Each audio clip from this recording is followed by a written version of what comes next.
반갑습니다. 네, 너무 졸린 시간인데 우리 또 서로에게 또 격려하면서 우리 박수 2번 아까 우리 성가대에서 잘해 주었는데, 자, 우리 다시 한번 우리 서로에게 격려하는 박수 할까요? 2번만 치겠습니다. 해보고 싶어. 너무 해보고 싶었어요. 너무 해보고 싶었어, 사실. 오늘은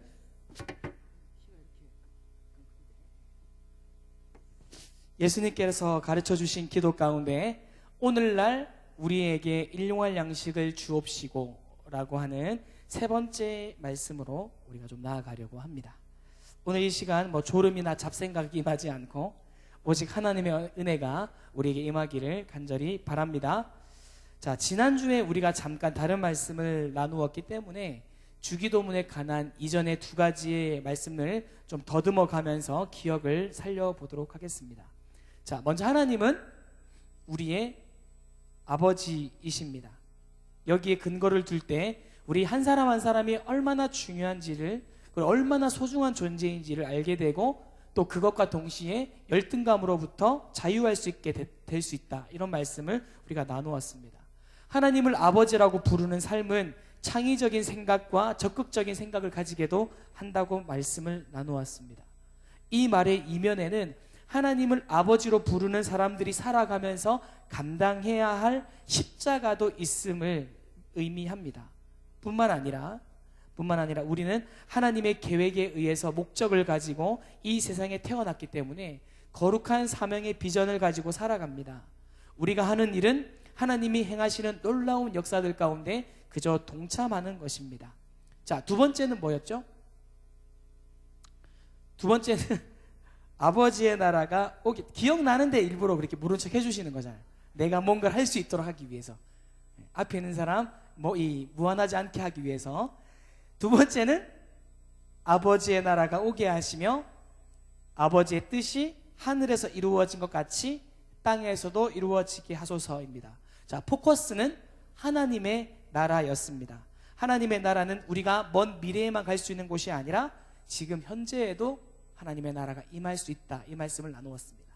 하나님께서 임재하시는 곳, 하나님의 통치가 있는 곳, 세상의 숱한 이론과 논리들을 따르지 않고 하나님의 뜻에 관심을 가지고 하나님께서 원하시는 삶과 또 하나님께서 원하시는 그런 뜻을 구하는 삶, 이런 삶을 이루어가는 것이 아버지의 뜻을 이루는 일이라고도 말씀을 나누었습니다.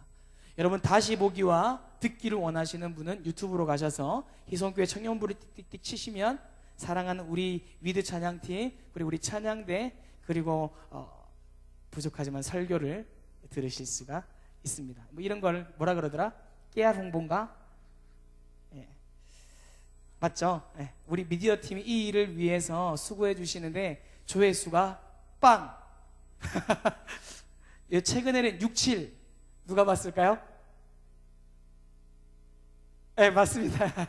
여러분이 상상하는 그 사람이 봤어요. 네, 여러분, 요즘에 그 페이스북이나 여러 가지 이 매체들을 보면 너무 선정적인 것들이 많이 개방이 되어 있는데, 그런 것들을 우리가 볼 수 있지만 패스할 수 있는, 그래서 우리가 뭘 본다?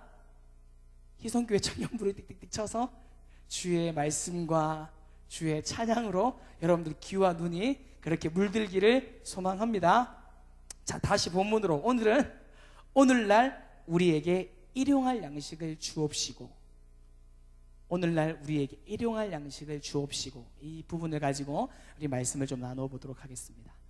여기서 양식이라는 단어의 원어를 보면 정확하게는 양식이 아니라 떡입니다. 떡. 그런데 왜 양식으로 번역했을까요?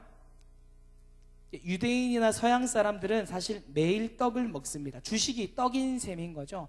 하지만 우리 동양 사람들은 주식은 밥이죠.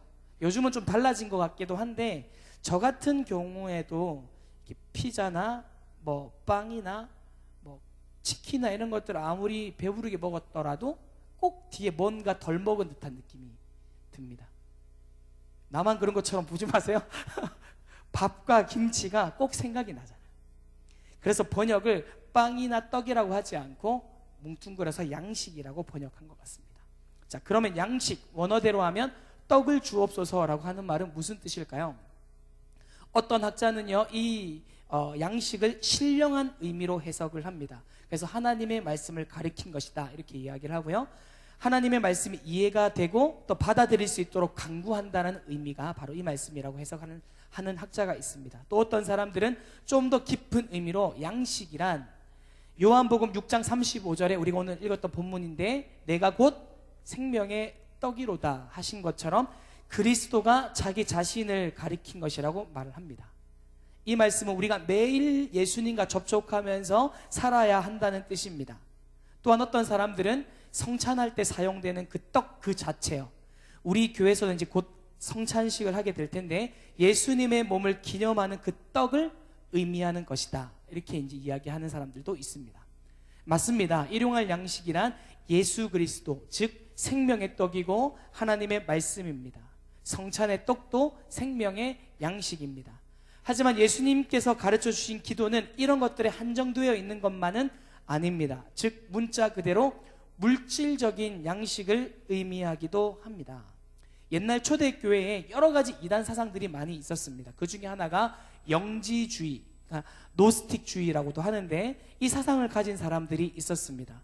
이 영지주의 이 이단들의 특징이 이원론입니다. 이원론은 물질과 영을 구별하는 사람들입니다. 즉 물질은 무조건 악하다, 영은 무조건 선하다, 이런 주장들을 하는 겁니다. 육과 영이 분리된다, 이런 주장을 하는 사람입니다. 이런 논리에 따라서 이 사람들은 하나님이신 예수님이 이 땅에 사람의 몸을 입고 오셨다, 이게 있을 수가 없는 거예요. 물질, 이 육체는 너무 악한 거기 때문에 어떻게 거룩하신 하나님이 사람의 몸을 입겠냐, 이제 이런 생각들을 하는 겁니다. 즉 육은 굉장히 더러운 것이고 영은 굉장히 깨끗한 것, 이렇게 두 개로 나누어서 생각하는 것이 영지주의 이단의 큰 특징입니다. 하지만 우리 기독교는 이 이원론하고는 전혀 상관이 없습니다. 왜냐하면 예수님께서 육신을 존중하셨기 때문입니다. 예수님의 행적을 살펴보면 사람들이 굶주린 것을 보고 민망히 여기셔요. 그리고 난 다음에 떡 5개와 생선 2마리를 가지고 5,000명을 먹이셨던 것을 우리가 성경을 통해 볼 수 있습니다. 육신이 병든 사람들을 불쌍히 여기셔서 고쳐주기도 하셨습니다. 자, 그렇다면 여러분, 육신이 살아가는데 중요한 것이 무엇입니까? 먹는 거죠. 그래서 예수님도 일용할 양식을 위해서 기도하라고 하셨습니다. 그런데 이렇게 생각할 수도 있습니다. 아니 그거야 사람이 노력하면 먹을 수 있는 건데 무슨 기도가 필요한가? 그런데 이런 사람은 하나는 알고 둘은 모르는 사람입니다. 제2원인만 알고 1원인은 관심이 없는 사람이에요. 사람뿐만 아니라 모든 생물에 먹을 것은 하나님이 주시는 것입니다. 곡식도 채소도 다 하나님께서 주십니다. 하나님이 햇빛과 비를 주셔서 곡식을 자라게 하고 열매를 맺게 하고 성숙하게 하십니다. 하나님께서 주셔야 할 이 일용할 양식을 하나님이 주셔야만 이 일용할 양식을 얻을 수 있습니다. 즉 예수님이 우리 생활 가운데 필요한 양식을 위해 기도하라고 말씀하신 것은 하나님의 은혜를 잊지 않고 그 은혜를 겸손하게 구하라고 하시는 것입니다. 자, 또 한 가지요. 오늘날 우리에게 일용할 양식을 주옵시고, 맨 앞에 뭐라고 돼 있어요? 오늘날. 주님이 가르쳐 주신 기도는 이 오늘날을 강조합니다. 이건 어떤 의미일까요? 오늘 필요한 것을 구하라는 뜻입니다. 오늘 필요한 것. 하나님은 우리에게 선물을 한꺼번에 띡 하고 다 주지 않으십니다. 그러시는 것이 아니라 매일 그날 필요한 것을 계속적으로 주시는 분이십니다. 예를 들면 여러분, 이스라엘 백성이 광야를 지날 때에 하나님께서 만나를 어떻게 주셨을까요? 한 번에 한 달치를 탁 주신 것이 아니라 매일매일 그날에 주셨습니다. 그날 먹을 만큼만 주신 겁니다. 이것도 하나님의 사랑과 지혜와 경륜을 볼 수 있는 장면입니다. 이렇게 하면 어떻게 될까요? 한 달치 주면 그냥 감사할 것 같지만 한 달치를 막상 받고 나면 며칠 감사할까요? 여러분, 수련회 은혜 받으면 며칠 가십니까? 오래 가시네요. 요즘 보통 수련회 끝나는 동시에 은혜도 끝나는 경우가 굉장히 많은데, 여러분 한 달치를 딱 받았을 때 한 달치를 한 달 내내 이거 하나님이 주신 거 이렇게 하고 살까요? 그렇지 않다는 거예요. 그러니까 하나님의 다 치밀한 계획이 있으셨다는 겁니다. 이스라엘 백성이 매일매일 하나님을 사모하며 하나님을 앙망하며 살아갈 수 있도록 매일매일 그날 먹을 만큼만 주셨다는 겁니다. 우리에게 적용하면은요, 이것은 매일매일 하나님께 기도를 해야 한다는 것과 동일합니다. 그러면서 매일 하나님을 의지할 수 있게 되는 겁니다. 내가 부족하고 내가 하나님이 필요한 사람이라는 것을 기도를 통해서 고백하며 나아가는 겁니다. 매일 하나님과 교제하고 동행할 수 있는 방법이 바로 이 기도입니다. 하나님은 우리에게 매일 새날을 주시고 매일 새 양식을 주시고 새 힘을 주시고 그날에 필요한 것들을 공급하여 주시는 분이십니다. 이것이 바로 우리가 찬양할 때 고백하는 주의 선하심, 이제 이 선하시라는 분이 착하다는 그 의미가 이 원어적으로 살펴보면 우리의 필요한 것들을 다 공급해 주신다는 이런 의미들이 있습니다. 자, 그래서 예수님께서는요, 내일 일을 위해서 염려하지 말라. 한날의 괴로움은 그날의 족하다, 이렇게 말씀하셨습니다. 이 말씀은 미래에 대한 준비를 하지 말아라, 이런 말이 아니라 내일 일을 생각하면서 염려하지 말아라, 이런 말씀입니다. 그러니까 오늘의 염려는 오늘에 제한되는 겁니다. 내일은 하나님께 맡기라는 겁니다. 일용할 양식은 꼭 필요한 양식을 의미하는데요, 예수님을 믿는 사람들이 늘 경계해야 될 것이 바로 이 욕심입니다. 이런 의미에서 주기도문을 자세히 들여다보면 일용할 양식을 먹을 대상이 누구예요? 내가 아니라 우리요, 우리라고 합니다. 개인의 기도를 넘어서 사회를 향한, 사회를 위한 기도를 의미하는 겁니다. 나만 잘 사는 것이 아니라 너도 같이 잘 사는 것, 내가 다니는 교회만 바른 길로 가는 것이 아니라 우리나라의 모든 교회가 바른 길 가게 되는 것, 잘 되는 것, 나를 위해서만 기도하는 것이 아니라 모든 사람을 위해서 기도하는 것, 이것이 바로 오늘 기도의 의미가 있습니다. 모든 사람에게 일용할 양식을 달라고 하는 기도입니다. 여러분, 우리 서울에는 두 가지의 모습이 함께 공존합니다.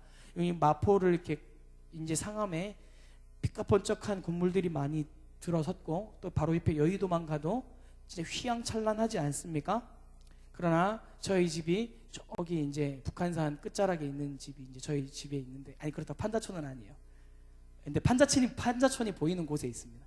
조그만 이렇게 아래에서 위에서 아래로 이렇게 딱 내다보면 위에 아직까지 진짜 이렇게 비만 오면 비가 셀 것 같은 그런 집들이 수많이 보입니다.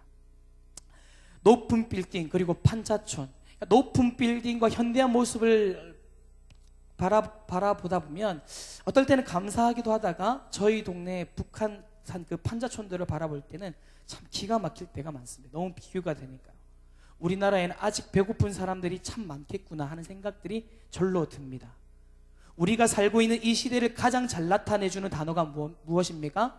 생존 경쟁, 약육강식 정도가 될 것입니다. 우리가 살고 있는 이 시대는 힘이 있는 사람은 배가 터지도록 먹고 힘이 없는 사람은 굶어 죽는 시대인 것 같습니다. 하지만 기억합시다. 같이 나누어 먹는 것이 하나님의 뜻입니다.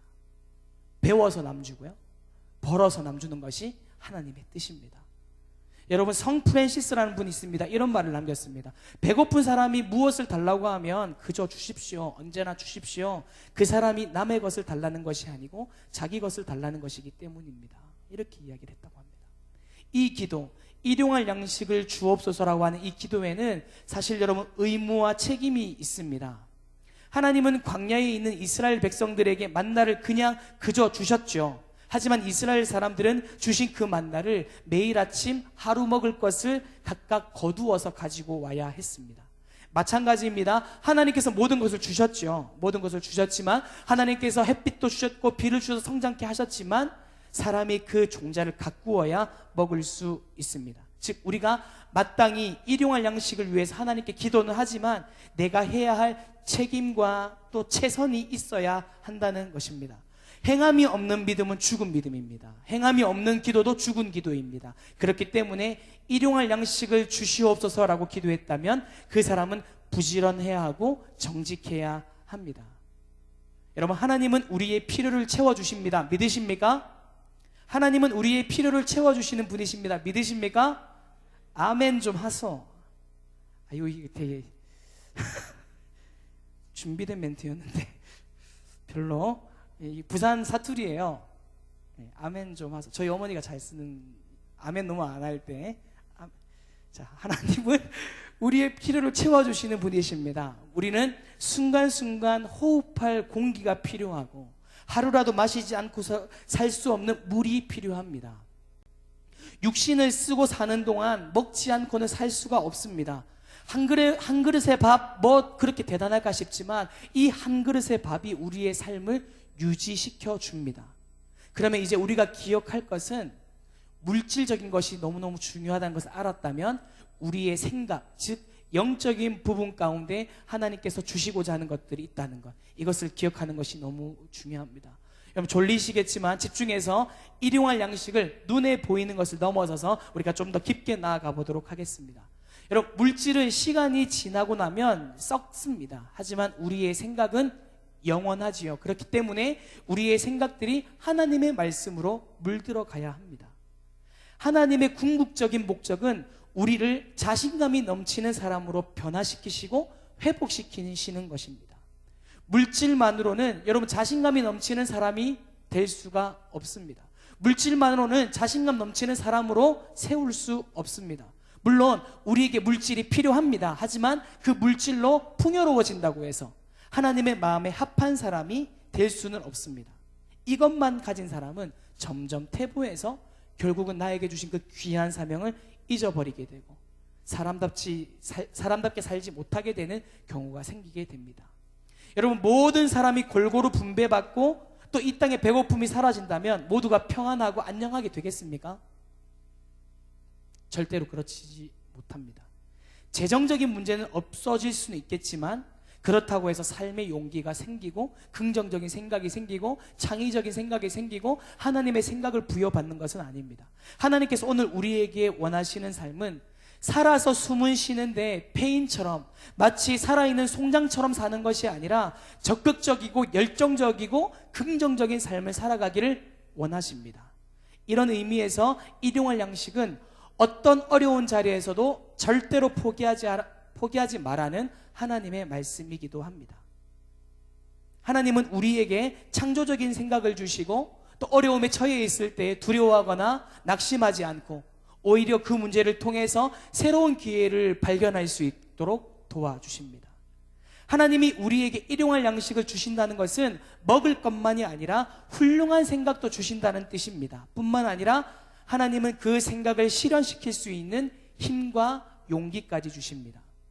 우리가 어려운 일에 직면했을 때에도 하나님은 우리에게 포기하지 말라라는 일용할 양식을 우리에게 주십니다. 예수님께서 친히 일용할 양식이 되어 주셔서 우리에게 어려움을 이길 수 있는 동기와 능력을 주신다는 겁니다. 따라서 어떤 문제에 봉착했을 때 눌리지 않고 오히려 문제를 정복할 수 있게 하시는 것입니다. 오히려 그 어려움들을 기회로 바꾸어 주십니다. 어려움이 도리어 유익이 되게 하시고 악을 선으로 바꾸어 주시는 분이 바로 우리 하나님이십니다. 여러분 세상의 많은 종교들이 이런 긍정적인 마음, 적극적인 마음, 창조적인 마음들을 줄 수 있다고 홍보를 합니다. 여러분 분별할 줄 알아야 하는데요, 하나님이 주신 것은 그런 수많은 성취들 속에서도 겸손히 깃들게 합니다. 우리의 성공이 하나님께로부터 온 것임을 알기 때문에 겸손할 수밖에 없습니다. 내가 한 것이 아니라 하나님이 나를 통해서 한 것이라는 인식이 있기 때문에 겸손하게 나아가는 겁니다. 성공한 그 일들이 어떨 때는 굉장히 조심스러워지고 그 성공으로 인해서 어떻게 더 좋은 열매들을 맺을 수 있을까를 고민하는 것이 바로 이 하나님의 일용할 양식을 받은 사람들의 이 행위들입니다. 진짜 성공은 여러분 재능이나 교육이나 배경의 문제가 아니라 거룩한 감동을 받은 생각들을 지혜롭게 그리고 기도하면서 일하고 나아가는 것입니다. 이런 말 들어보셨나요? 사람은 믿음의 공기를 마시고 의심을 내뱉도록 고안된 존재이다. 사람은 믿음의 공기를 마시고 의심을 내뱉도록 고안된 존재이다. 이런 말 들어보셨어요? 저도 얼마 전 어느 목사님의 설교를 듣고 좋아서 메모에 두었습니다. 믿음의 공기를 꾸준히 들이마시고 의심을 내뱉는 사람. 오늘 본문에 예수님은 나는 생명의 양식이다라고 자신을 소개하셨습니다. 예수님이 우리의 생명의 떡이 되심을 믿으십니까? 사랑하는 여러분, 조용한 자리에서 이렇게 한번 고백을 해보십시오. 예수님을 나의 주님으로 영접합니다. 예수님을 나의 주님으로 인정합니다. 이렇게 진지하게 골방 가운데 한번 해보십시오. 정말 여러분 중요하고 정말 이 하나님께 주시는 그 감동이 있을 것입니다. 골방의 자리에서 예수님이 나의 구주 되심을 확인한다면 예수님 안에 모든 가능성들이 가시화되고 또 그 사랑을 기반으로 한 열매들이 맺혀지게 될 줄 믿습니다. 그렇기 때문에 예수 그리스도는 우리의 가장 필요한 것들을 충족시키는 일용할 양식이 되십니다. 말씀을 맺겠습니다. 일용할 양식. 여러분, 물질적인 측면도 중요하지만 우리의 영적인 측면도 너무너무 중요합니다. 사랑하는 여러분, 우리들의 삶 가운데 하나님께서 일용할 양식을 공급해 주시기를, 그래서 그 주신 양식들을 끊임없이 흘려보내므로 주신 모든 것들이 하나님께서 주셨다고 고백할 수 있는 저와 여러분 되기를 소망합니다. 뿐만 아니라 그 모든 것들을 생각하고 행동하는 가운데 하나님의 말씀을 먹는, 예수 그리스도를 먹는 저와 여러분 되기를 소망합니다. 요한복음 7장 38절에는 나를 믿는 자는 성경의 이름과 같이 그 배에서 생수의 강이 흘러나리라고 말씀하십니다. 예수님을 믿는 사람들의 특징은 현 상황을 바라보면서 불평하기보다는 감사하고 적극적으로 다시 도전하는 사람들입니다. 그리고 여호와는 나의 목자가 되시니 내가 부족함이 없으리로다 라고 늘 고백을 하는 사람들입니다. 여러분, 이 모든 것은 아까 좀 전에 말씀드렸던 것처럼 우리의 생명의 양식인 예수님을 먹을 때, 예수님을 가까이 할 때 거기서부터 시작되는 생각들입니다. 이 생명의 양식 되신 예수 그리스도를 여러분의 마음 가운데 영접해서 이 험한 세상 가운데 이 험한 세상을 힘있게 또 보람차게 살아낼 수 있는, 그렇게 진짜 살아오는 이번 한 주가 되시기를 진심으로 축복합니다. 기도하겠습니다.